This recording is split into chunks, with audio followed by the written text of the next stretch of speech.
Hello everyone! Today, maghimo tag special ensaladang talong with gata. I-enjoy gid nato na atong pag-slice sa atong mga lamas. Then, i-prepare na atong gata and atong talong, atong papukalan. Thank you sa akong assistant na si Travis One. Mas lami siya guys kung laton. So, gilata na ni Mama. Once nalata na, then we'll start adding seasoning, MSG, asin. Ako yung gidaghan ang gata guys, no, kay parang mapura gid ba, ibahog sa kanon.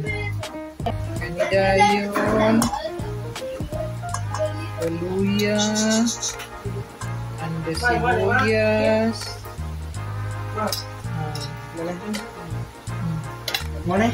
And the tomatoes. And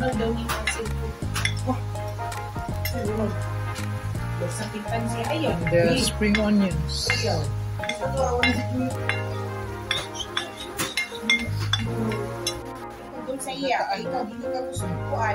Ganahan yun kasi yung natural taste. So, gamay lang nga asin para more siya tamis-tamis gyapon.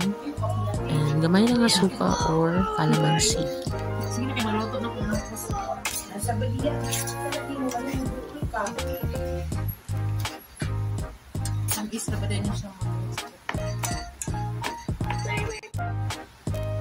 May calamansi?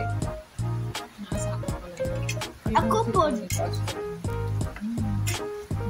Ano yung suka? Nag-count na yung suka. Wala yung giyatod si Dimple. Pandiri ki Joan.